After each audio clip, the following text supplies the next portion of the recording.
My 24F father 46M refuses to come to my wedding because it won't be on American soil. I'm really upset, and my father thinks I'm being overly sensitive. Posted by u/Hazy666. Some background: my father is a bit of a nationalist. He's a little much. I love my country but not like he does. We don't agree on much, to be honest. My father wasn't around much until my teenage years. My parents separated when I was 6. I planned most of the wedding with my mother. We decided, since I don't have many friends, a cruise wedding would work best for us. And it was well within our budget. I want a tiny ceremony and figured this would make it easy for everyone. I had told my father ahead of time that we were probably going to go on a cruise. He said that was fine with him. Skip forward to now, we're about 7 months out from the wedding, and we're trying to put the down payments for everything we need now. I call my father to confirm information with him in terms of pricing and such, since he is helping us pay. He asks me where the stops on the cruise were. I explain that we're going to the Bahamas.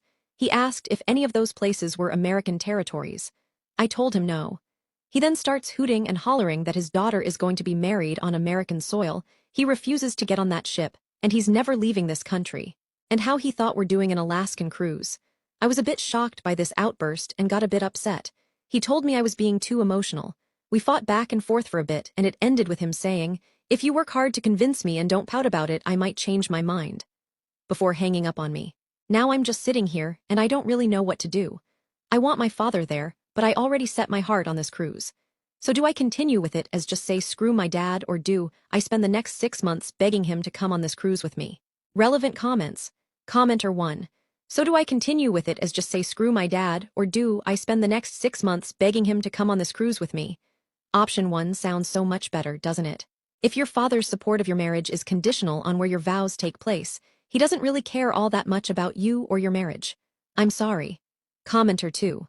You made a massive tactical error, planning out your wedding, based on promises instead of cash on hand. My folks sent us some contributions to my wedding last fall, but it was given to us the previous Christmas, well, in advance of the wedding, and before we locked in plans. Unfortunately, I have friends who are getting married, and they had to cancel their plans because a parent who was going to be a key benefactor reneged on paying what they promised. This kind of thing happens, so you may need to cancel or scale back what you intended in the Bahamas and come up with a plan B that you can afford. Response. We can definitely afford this without him.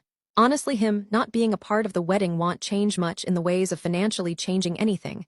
Maybe a few less extravagant things, not that there is much. Commenter 3. Don't know if this is possible, but maybe your dad just can't afford to help you or go on the cruise anymore. When reading it kind of sounded like he was looking for a reason to object out of correctly guessed by you pride. Maybe it's about money on his end, not America. Or maybe he's just starting to petrify. Response. I don't think that's the problem. He just texted me and asked how much he needed to send me. So I feel like he just really doesn't want to leave the country. Update, 6 months later. So long story short, he isn't coming. He is now saying that he's afraid to get on the boat, or he has also said he doesn't want to be on a boat with my mother. Their split was anything but amicable. He's helped out financially, but not to the extent as promised. As I said in the original post, his money wasn't needed, but it would be as helpful. My fiancé, now technically husband.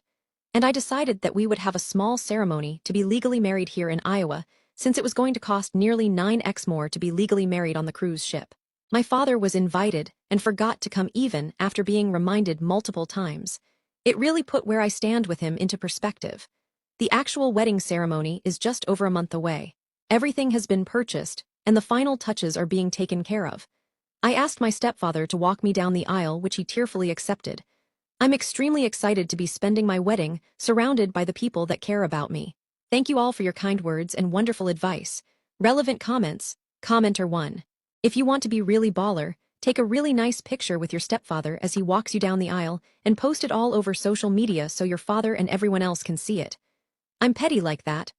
Response. Oh, that's definitely going to happen.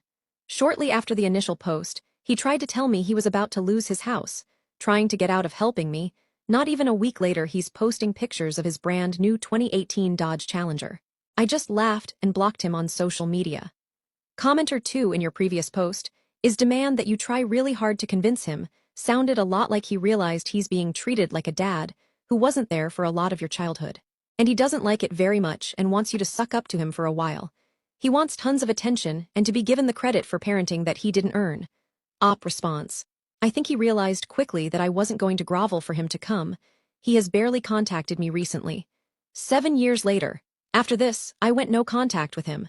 We spoke a few times due to my brother passing away, but it's been a full year no contact. I had a beautiful wedding, with people that love and care about me. I'm actually incredibly grateful that he did not show up.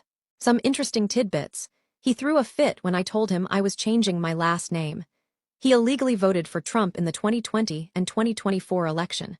He believes that I'm part of a radical cult because I brought aid to people living in a food desert during COVID. So take that as you will.